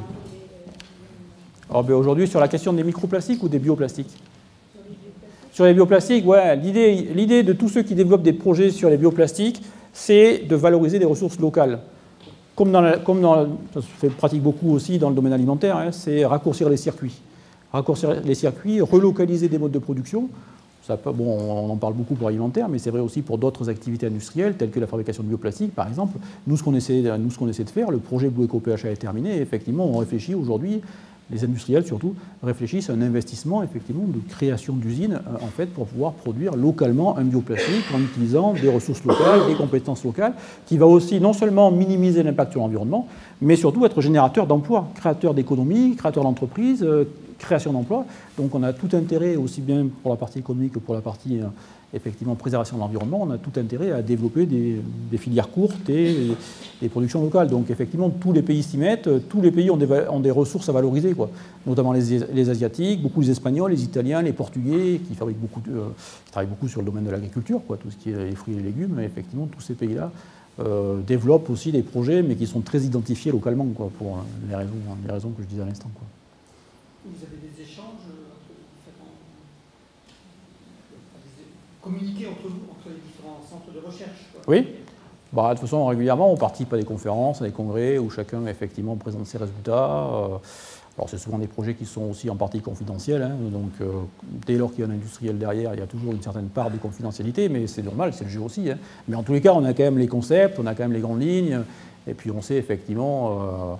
en général, on imagine les produits, les coproduits qui sont utilisés, on les connaît. Bon, on sait que les Malaisiens travaillent beaucoup à l'huile de palme, mais ça ne surprendra personne, hein. Comment expliquez-vous qu'on les retrouve dans le miel, ces bio... Parce que ce sont des particules qui, de manière générale, sont très volatiles. Lorsqu'elles sont effectivement à la dimension de microplastique, effectivement, ce sont des particules qui sont très volatiles et qui vont contaminer non seulement les mers et les océans, parce que c'est le phénomène le plus flagrant, mais aussi les terres, l'atmosphère, comme toutes microparticules. Et donc, effectivement, elles sont présentes, en fait, dans tout l'environnement, qu'il soit terrestre, marin ou aérien, on retrouve des microparticules partout, en fait. Et vous ne croyez pas qu'il y a une relation de cause à effet entre l'interdiction de ces futurs plastiques et leur toxicité, dont vous avez dit qu'elle n'était pas prouvée, tout au moins il n'y avait pas d'études? Moi je trouve ça un peu étrange. Il n'y a pas d'études précises. Enfin, il n'y a pas d'études qui démontrent effectivement précisément quels sont notamment les organes touchés, par exemple. Si on avale, c'est pas facile parce qu'il faut faire des études modèles, il faut faire des études sur des patients. En général, bon, il y a beaucoup qui travaillent sur les souris, effectivement, mais bon, c'est des études qui sont très compliquées parce qu'il faut une multitude d'accords et de dérogations pour avoir le droit justement d'étudier l'impact sur la santé, même des animaux, de ces particules-là. Donc, On imagine qu'il y a forcément un impact. De toute façon, on le voit à travers effectivement toutes les études qui sont sorties. Mais en termes de santé humaine, effectivement, pour l'instant, on ne sait pas effectivement quelle maladie ça pourrait déclencher. On ne sait pas quels organes pourraient être touchés par l'ingestion de ces déchets plastiques. Mais quand on sait comment est fabriqué un plastique, dans un plastique, vous avez non seulement la matrice de base, en fait, le polyéthylène, le polystyrène, mais vous avez aussi tout un tas d'additifs qui est introduit au plastique. Si vous avez un plastique rouge, une bassine rouge par exemple, parce que vous avez mis des pigments de couleur rouge, vous mettez aussi des plastifiants. Si vous voulez un plastique souple ou un plastique rigide, si vous voulez un plastique souple, mettez un plastifiant. Si vous voulez qu'il tienne notamment pour des câbles électriques ou pour les composants téléphoniques, vous mettez aussi des diffusants si vous voulez qu'il soit résistant au feu.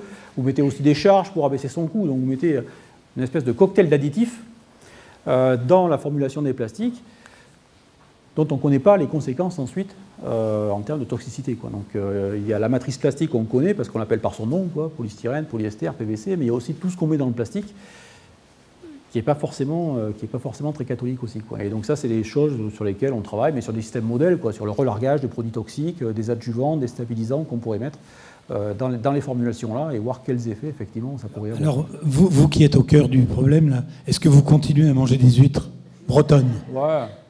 Donc je mets une loupe, quoi, avant de les manger, quoi, mais... Non, mais c'est vrai, non, mais en plus, il y a des huîtres, même ici en Bretagne, j'ai des collègues des huîtres de Penner, dans lesquelles, effectivement, ils ont trouvé, parce que maintenant, dès que quelqu'un trouve un bout de plastique quelque part, en général, on m'appelle. Et j'ai des collègues qui ont trouvé, effectivement, des fragments plastiques dans des huîtres à Penner. Donc, et les études montrent bien, il y a des études qui montrent bien que sur les huîtres, sur les moules, effectivement, tous les élevages sont contaminés. À plus forte dose, à plus ou moins forte dose, évidemment, mais... il y a une étude sur les moules qui est parue récemment de différents bassins en Europe et il n'y a pas effectivement un bassin pour lequel les moules ne sont pas contaminés.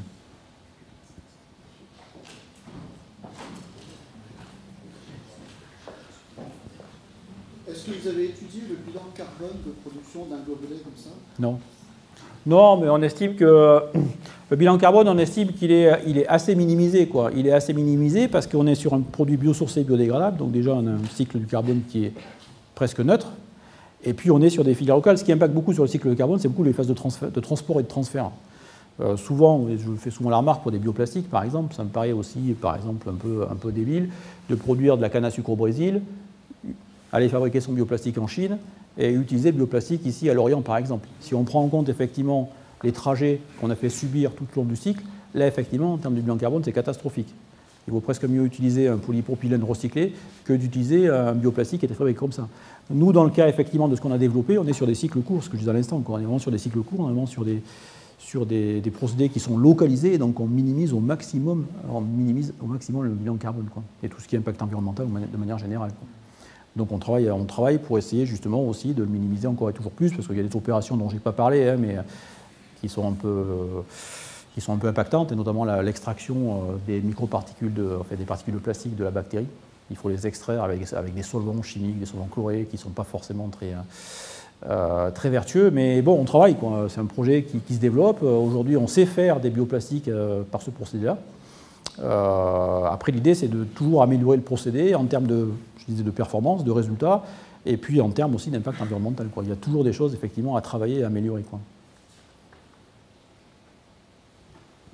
Est-ce qu'on ne risque pas de continuer à entretenir le modèle du tout jetable, des gobelets en plastique, par exemple?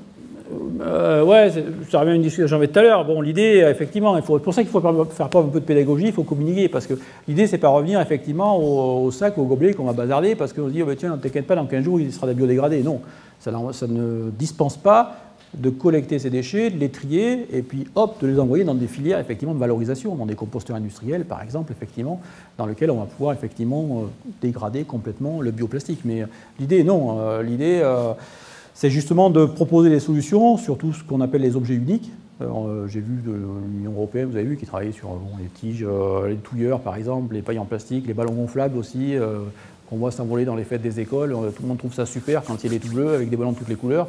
En fait, c'est dramatique, quoi. Mais voilà, l'idée, non, c'est justement qu'il faut communiquer, il faut faire preuve de pédagogie pour dire attention, c'est pas parce qu'on a affaire effectivement à un plastique biodégradable qu'il est forcément à jeter, quoi. Après, il y a forcément des particules, notamment il y a des applications intéressantes à envisager sur les microparticules exfoliantes, par exemple. Avoir des billes effectivement qui soient biodégradables, ça a réellement un intérêt. Parce que toutes ces microparticules, en fait, elles sont évacuées dans les canalisations, elles passent au travers de tous les filtres et toutes les grilles des stations d'épuration, et elles les retrouvent comme déchets en mer. Donc il y a réellement des applications, je pense, aujourd'hui, où effectivement il y a réellement une opportunité à développer ces matériaux-là. Après, l'idée, là aussi, il faut être aussi conscient que l'objectif, ce n'est pas de substituer tous les plastiques d'emballage par des bioplastiques. C'est d'arriver à bien cibler, effectivement, tel ou tel objet, telle ou telle utilisation, effectivement, et réfléchir s'il y a réellement un intérêt à développer ces matériaux-là. Je trouve que sur les microparticules, ça a réellement un intérêt. Les bâtonnets de coton-tige, moi ça m'a étonné, ça m'étonne toujours, mais sachez que ça fait partie des 5 déchets les plus couramment rencontrés dans les stations d'épuration et en mer. Parce que je sais pas, bon, les gens doivent jeter leurs déchets dans la canalisation. Donc tout ça, en fait, tous les déchets qui sont identifiés et qui vont être interdits prochainement, font partie de la liste noire des 10 déchets les plus communément rencontrés en milieu marin ou sur les littoraux, et c'est pour ça qu'ils sont précisément ciblés. Donc là, il y a quand même un intérêt, parce que par inadvertance, on peut toujours avoir effectivement un bâtonnet de coton-tige qui s'échappe, ou une paille, ou des microparticules.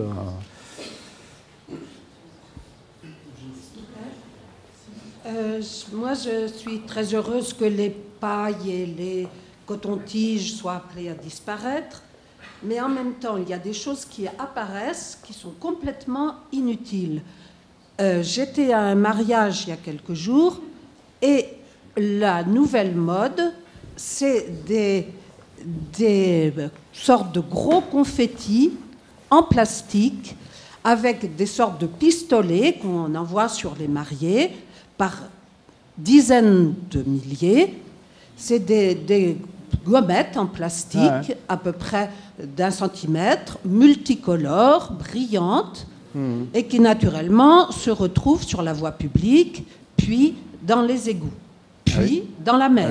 C'était une commune littorale en plus. Moi, ça m'a absolument scandalisé qu'on invente des trucs pareils de nos jours. Comment faire pour qu'on ne soit pas toujours à inventer des trucs plus inutiles et nuisibles les uns que les autres? Voilà, après, il faut parler aux industriels et aux fabricants de ce type d'objet-là. Après, on est aussi dans une société de consommation. Tout est permis. Donc, il faut arriver à satisfaire aussi les intérêts de chacun. Mais là, effectivement, je ne connaissais pas les confettis en plastique. Mais ça pourrait être effectivement sur liste noire qui a été dressée par l'Union européenne, parce qu'effectivement, ça n'a pas d'intérêt. Bon, en papier à la rigueur, mais effectivement, des confettis en plastique, ça n'a pas d'intérêt, parce que c'est vraiment une utilisation très ponctuelle qui va durer quelques secondes et pour laquelle on n'a pas besoin de plastique. Il faut signaler. Bioplastique. Ah non, mais ça, c'est le fabricant. Ça, après, vous savez, les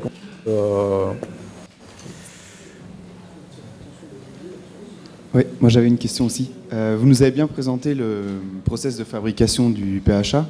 Est-ce que, tel qu'il est, il existe aujourd'hui, ce process-là, il permettrait de couvrir des fabrications à l'échelle du Morbihan, par exemple, si on reste juste autour de l'Orient? Le système de production, est-ce qu'il est assez abouti et pour couvrir des volumes aussi gros qu'à un département?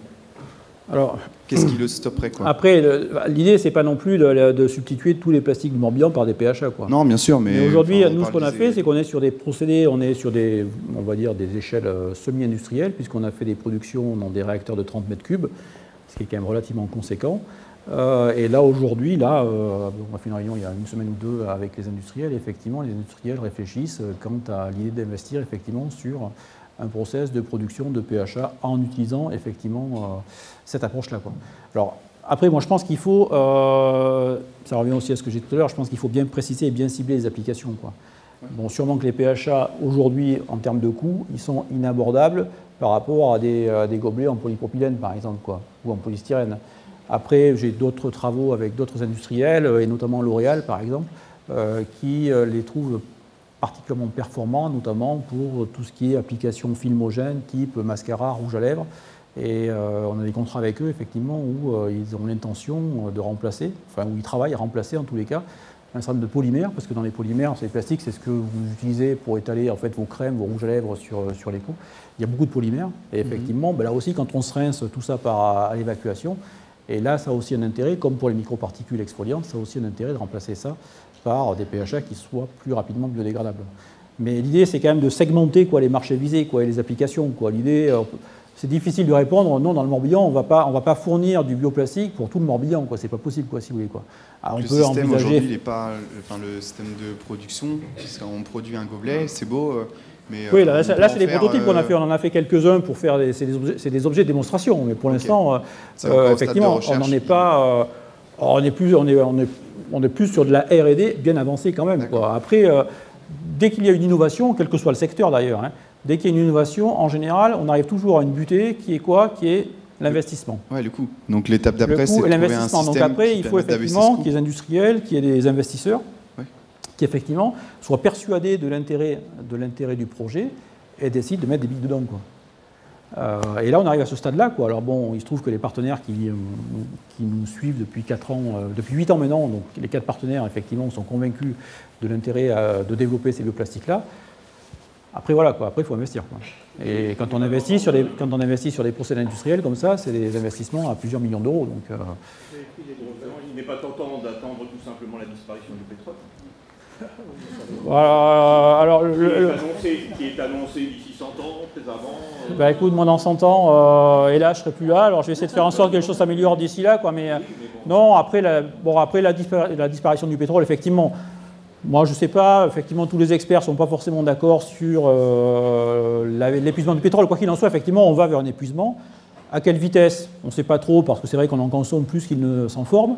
Néanmoins, on va quand même fourrer dans des endroits de plus en plus profonds, dans des endroits de plus en plus lointains. Donc moi, sincèrement, dans 100 ans, je ne sais pas s'il y aura toujours du pétrole ou pas. J'en suis incapable de vous le dire, quoi. Donc non, ça, ce serait la solution de facilité, quoi. Donc on essaie quand même d'être un peu plus dans l'anticipation quand même que dans l'attente, quoi. Est-ce que vous avez pris des brevets? Non, pas pour l'instant, parce que là, les brevets, si vous voulez, en fait, les procédés tels qu'on les a développés ne sont pas reproductibles par quiconque, puisque toutes les matières premières appartiennent au consortium. Les bactéries nous appartiennent à nous, UBS. Les bactéries nous appartiennent à nous, UBS. Et tous les déchets, les coproduits qu'on valorise appartiennent aux industriels. Donc on a un système qui est unique, qu'on ne peut pas copier de toute façon, quoi. Donc c'était pas dans l'immédiat, c'était pas indispensable. En revanche, L'Oréal dont je parlais, oui, L'Oréal va déposer un brevet très rapidement sur l'application, sur des applications filmogènes. S'il y a des plastiques en mer, ça veut dire que la récolte à terre n'est pas exceptionnelle. Est-ce qu'il y a des réflexions dans les conceptions des stations d'épuration pour stopper les plastiques de taille vraiment infime? Parce que bon, je pense que quand ils ont des bouteilles, ça fait, ils doivent les arrêter, mais il doit y avoir quand même des tas de petits morceaux de plastique qui passent dans une station d'épuration et qui rejettent après en mer. Est-ce qu'il y a une réflexion là-dessus ou pas? Oui, on travaille avec les syndicats des eaux, des choses comme ça. Si vous voulez, on travaille sur ces sujets-là. En revanche, la plupart des déchets en mer qu'on retrouve ne passent pas par les stations d'épuration. Tous les macro-déchets, elles ne passent pas par les stations d'épuration, elles y arrivent directement. Alors j'avais un petit film que j'ai enlevé tout à l'heure, je l'avais passé tout à l'heure au scolaire, mais je l'ai enlevé, mais on voit effectivement des rivières qui charrient en fait des quantités de plastique et qui se déversent directement en fait dans la mer, quoi. Donc ce qui va passer par les stations d'épuration, c'est effectivement des bateaux de coton-tige, des microparticules exfoliantes, c'est tous les plastiques qui sont évacués par les eaux, quoi. Par les évacuations, mais après tout ce qui est déchets de l'emballage, en particulier les barquettes, les bouteilles, les gobelets, tout ça, ça passe pas par les stations d'épuration, quoi. Ça passe à côté, si je puis dire, quoi. Pourtant, il y a un système de collecte avec notre poubelle jaune, donc théoriquement les plastiques sont collectés et ils devraient chez nous, mais après, si vous voulez, les pollutions qu'on retrouve au milieu du Pacifique, c'est pas forcément nos pollutions à nous, quoi, hein. Donc déjà, chacun forcément et pas forcément, à mon avis, ne trie pas forcément ses déchets aussi consciencieusement que vous, sûrement, mais il y a aussi des sociétés qui n'en sont même pas à la collecte des déchets, hein. Moi, je vais souvent en Algérie pour des raisons professionnelles et ils n'en sont pas encore à la collecte des déchets dans certains endroits. Et tout ça finit dans la Méditerranée, hein. C'est un problème en fait, sur lequel il faut raisonner à l'échelle mondiale, quoi. C'est ça, c'est que si nous, Français, on pouvait effectivement avoir un rôle de leader déjà et apporter notre contribution et faire en sorte effectivement que d'autres pays... Si, il y a une prise de conscience, mais il y a aussi beaucoup de mentalité et beaucoup de comportements à changer, quoi. Alors il y a quand même des prises de conscience, parce que bon, là aussi, quand on suit, moi je suis ça depuis un certain temps, notamment les pays d'Afrique, alors sans vouloir citer évidemment, bon, sont souvent parmi les pays les plus pollueurs en termes de plastique, mais de plus en plus de pays d'Afrique prennent des interdictions sur l'utilisation des sacs, des gobelets, etc. Et tous les jours, presque, un pays d'Afrique prend effectivement une loi sur l'interdiction de tel ou tel objet plastique. Néanmoins, l'histoire est tellement lourde que ça mettra des années et des années, évidemment, à se solutionner, quoi. Mais il y a une prise de conscience, incontestablement, mais après, entre la prise de conscience et la capacité des gens à évoluer dans leur comportement, il y a toujours une certaine latence. Le seul traitement qu'ils ont, eux, c'est de jeter. Hein. Non, il n'y a pas de collecte de déchets, il n'y a rien, donc effectivement, ils jettent. Après, voilà, il faut aussi... c'est culturel aussi, quoi. Il y a pas mal d'éléments quand même, effectivement, qui font que chaque société n'est pas forcément logée à la même enseigne, quoi. Bonjour. Bonjour. Vous dites que les bactéries vous appartiennent. Oui. Vous dites également que vous les avez prélevées dans la mer, il me semble. Oui. Elles vous appartiennent, c'est-à-dire vous les avez transformées. Comment ? Vous les avez transformées, qu'est-ce qui s'est passé ? Non, on les a déposées à l'Institut Pasteur, en notre nom, UBS, pas moi, mais UBS. Donc effectivement, on est les seuls à pouvoir les utiliser. D'accord, mais il y en a encore dans la mer quand même. Ah oui, on en a laissé quelques-unes. Non, mais... si, il y en a encore, ouais, mais en revanche, le nom ici, enfin, le nom est confidentiel, quoi, de la bactérie avec laquelle on travaille. On avait prélevé une multitude de bactéries, et dans le premier projet, la Biocombat, 2010-2011, effectivement, on avait fait tout ce qu'on appelle un screening, en fait. On avait screening, je sais pas comment on pourrait... On avait en fait essayé, testé un certain nombre de bactéries, et puis aujourd'hui, on ne travaille que sur une bactérie, parce qu'on avait trouvé que c'était celle-ci la plus performante en termes de rendement de production, et en termes aussi de bioplastique et de ses caractéristiques. Donc là, les bactéries qu'on avait prélevées à l'époque nous appartiennent, parce qu'on les a déposées sous le sceau UBS, quoi. Oui, mais si vous voulez, vous pouvez aller... Sauf qu'il ne sait pas avec laquelle bactérie on travaille. Par hasard, il fait les mêmes recherches que vous et il dit tiens, effectivement, c'est là. Après, beaucoup des bactéries, vous en avez des milliers, quoi. Et donc, ouais. C'est quand même dommage que des recherches comme ça ne soient pas partagées sans qu'il y ait un besoin que ça soit plus financier, de cacher, alors que ça serait accessible à tout le monde et on pourrait résoudre beaucoup plus rapidement des... Ouais, mais après, là, on a quand même, ce sont quand même des projets, si vous voulez, de recherche qui sont financés depuis des années par les industriels aussi. Après, on peut comprendre aussi les industriels ne souhaitant pas dévoiler les secrets de fabrication, si je puis dire. Non, moi, je suis tout à fait respectueux de cet esprit-là, quoi. Après, on développe aussi des académiques, des études académiques, sans industriels partenaires, effectivement, qu'on fait partager à tout le monde, dans des conférences, dans des publications. Mais là, sur le projet là, que j'avais choisi de présenter, c'est un projet industriel sur lequel on travaille depuis 8 ans maintenant, quoi, différemment financé par une étude d'organisme. Donc c'est aussi normal que les industriels souhaitent se l'approprier et sécuriser les résultats. Mais dès lors que vous travaillez avec un industriel, vous le savez, moi je travaille avec un certain nombre, on sait bien qu'on n'aura pas le droit de dévoiler les secrets de fabrication des plastiques ou des bioplastiques, hein. Donc après c'est le jeu, c'est normal, quoi. Et moi ça ne me choque pas, quoi. Après on partage des concepts, on partage des protocoles, mais bon, il manque toujours un petit truc pour que effectivement le concurrent ne puisse pas les reproduire, quoi. Est-ce que vous pouvez attendre que je vous apporte le micro? Parce qu'il y a des gens qui attendent pour poser des questions et ils n'arrivent pas à parler. Merci. J'ai entendu récemment des larves qui ont été créées afin de manger le plastique présent dans les mers. Est-ce que c'est une solution possible pour la suppression des déchets dans les mers? Alors c'est une bonne question, effectivement, qui nous est souvent posée. Alors ça fait partie justement des informations qui peuvent être parfois déformées ou mal tournées par les médias, parce que on peut imaginer effectivement que ces fameuses larves ou champignons ou bactéries puissent dégrader le plastique, mais que partiellement seulement, quoi. Il y a toujours effectivement, en fait, typiquement c'est un micro-organisme, hein, qui va grignoter le plastique, mais qui ne va jamais pouvoir le dégrader totalement. Donc c'est une solution, c'est une fausse bonne solution à mon sens, quoi. Et surtout qu'en fait, à chaque micro-organisme, elle est spécifique d'un plastique. Donc le même micro-organisme ne va pas forcément dégrader du polystyrène, du PVC, du polyamide, des polyacryliques. Donc il faut à chaque fois retrouver dans l'environnement, pour que ce soit envisageable, il faudrait retrouver dans l'environnement la même larve qui soit capable de dégrader le même plastique. Alors bon, ça peut arriver, c'est hasardeux quand même, quoi. Bonsoir. J'avais une question. Les facteurs en fait qui facilitent la biodégradabilité, oui. Quels sont ces facteurs en fait exactement? Assez rapidement, l'eau, la température et la présence de micro-organismes. Parce qu'en fait, la dégradation et in fine la biodégradation, en fait, c'est une succession de plusieurs phénomènes qui vont être d'abord plutôt d'origine physique. Donc on va voir le matériau qui va se fragmenter, qui va se fissurer, qui va devenir poreux.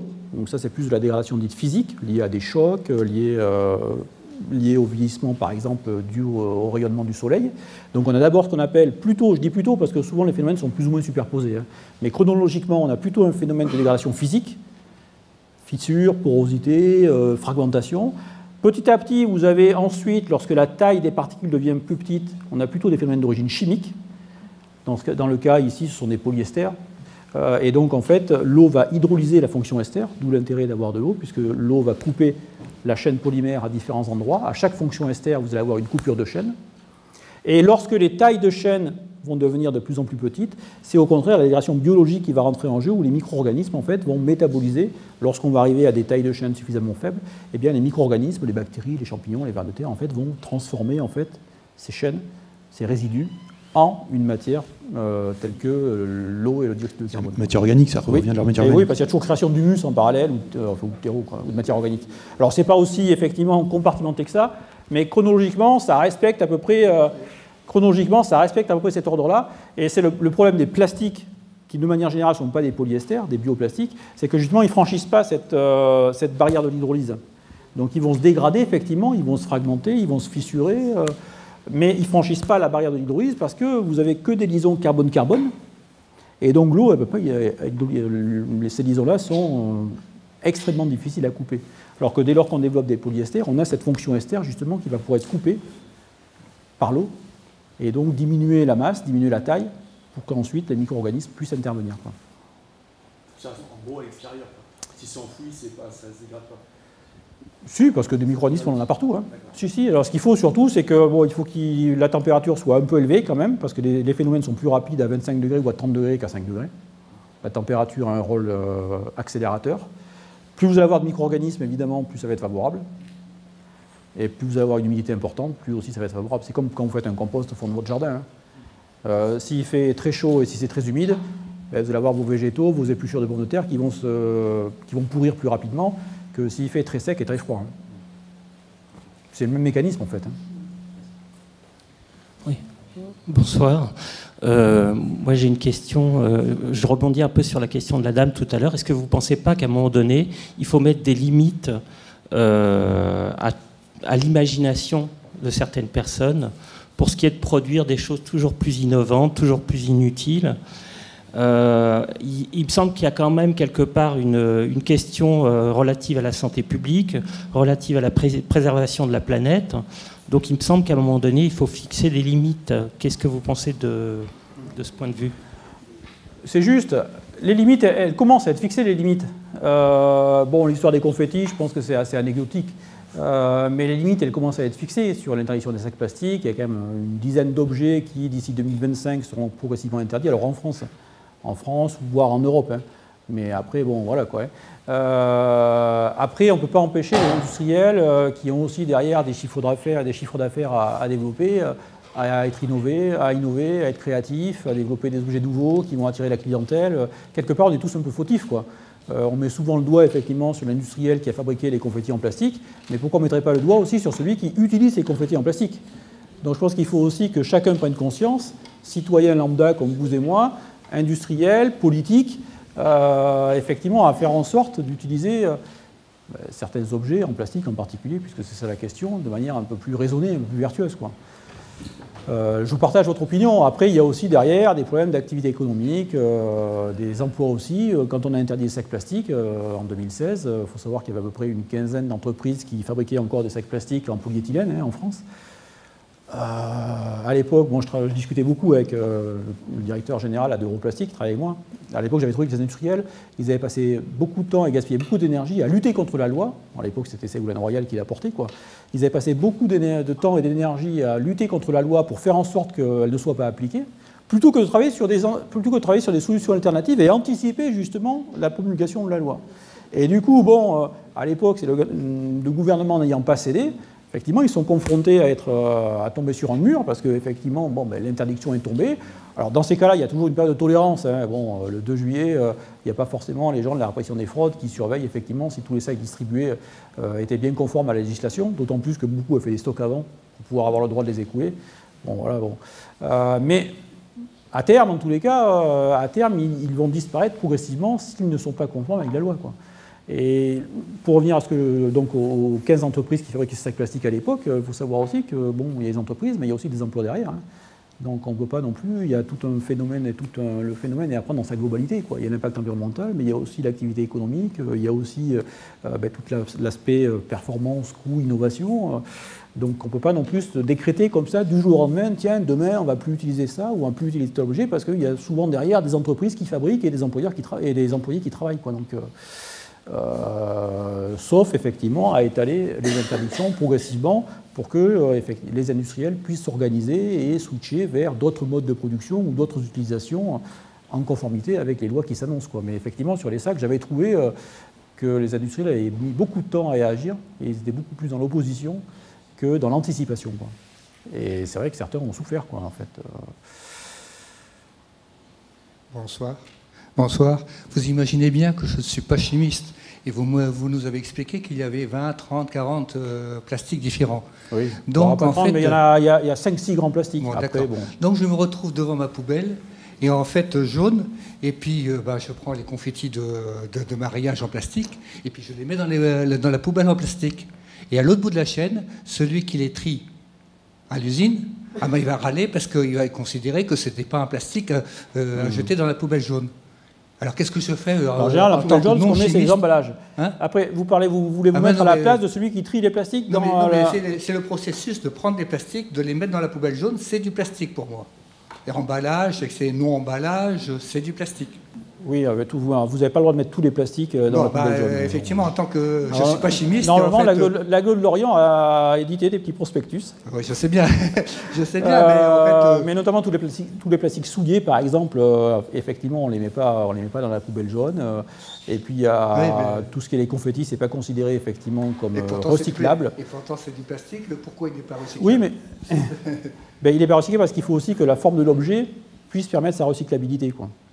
Notamment les sacs plastiques, par exemple. Aujourd'hui, recycler du plastique souple, c'est assez technique, c'est assez acrobatique. Autant on sait très bien recycler du plastique rigide ou du plastique semi-rigide, autant des plastiques très souples ou des plastiques de petite taille, par exemple, comme le confetti, c'est très compliqué de les recycler, quoi, en matière. Alors par contre, on peut les brûler, on peut les incinérer. Il y a d'autres aussi modes de valorisation qui existent. Mais de manière générale, effectivement, la poubelle jaune est plutôt destinée aux emballages, quoi. Et après, quand vous avez des doutes aux emballages, vous avez toujours effectivement des acronymes qui précisent la nature du plastique avec lequel a été fait votre gobelet, par exemple, ou votre bouteille. Si vous retournez la bouteille ou le gobelet, vous verrez qu'au-dessus de la bouteille, vous avez un petit triangle avec un numéro et un acronyme, effectivement, qui vous permet de connaître le plastique qui compose l'emballage. Mais tout n'est pas recyclable. Mais il y a quand même une grande partie des plastiques aujourd'hui, et notamment ici à Lorient, puisque la communauté d'Aglo a quand même mis effectivement de gros moyens sur la partie recyclage. C'est quand même une filière qui s'est, depuis 10-15 ans, très favorablement développée, quoi. Après, on peut toujours espérer recycler encore et toujours plus, mais toutes les courbes qui sont présentées en France et en Europe vont dans le bon sens. Et quoi qu'il en soit, on recycle, et pourtant on est parti très bas pour les plastiques, hein, au début des années 2000, mais toutes les courbes vont dans le bon sens, quoi. Quoi qu'il en soit, effectivement, le taux de recyclabilité des plastiques en général, mais des cartons, des métaux et de tous les matériaux qu'on peut utiliser, évolue positivement depuis 10 ou 15 ans, quoi. On n'est pas encore à un recyclage effectivement optimal, mais moi j'ai tendance toujours à positiver, parce que les courbes vont quand même dans le bon sens, et tous les plastiques ou les matériaux qui sont mis en décharge, au contraire, la proportion de quantité de plastique mis en décharge, par enfouissement notamment ici, diminue tous les ans, quoi.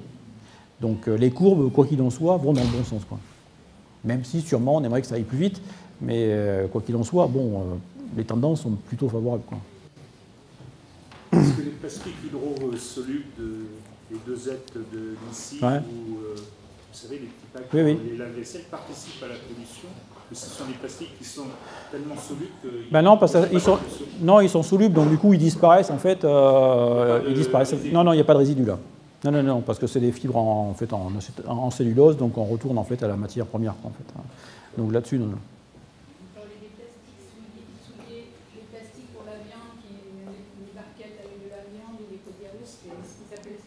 Pot de yaourt, ouais, on fait surtout ces barquettes vinaigrettes, effectivement, tout ce qui peut être contaminé en fait par un aliment, quoi. En général, les barquettes de viande, vous avez souvent un papier buvard qui évite justement que déjà la viande soit en contact direct avec l'emballage, parce que c'est pas bon. Mais là, quand je parle de plastic souille, c'est souvent des barquettes de vinaigrette, des choses comme ça. Tout ce qui est gras en général, ça perturbe les chaînes de recyclage de manière générale, quoi. Parce que les plastiques, une fois quand on les recycle, déjà on les nettoie, on les rince pour pouvoir les décontaminer. Ensuite, on les broie. Ensuite, on les sépare par type de plastique. Et ensuite, on en refait les granulés, en fait, quoi.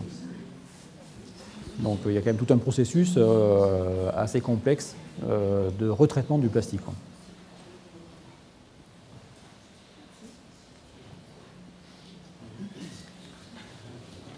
Je pense qu'on va s'arrêter là, sauf s'il y avait une dernière question. Je pense qu'on a fait pas mal le tour. Merci beaucoup. Merci.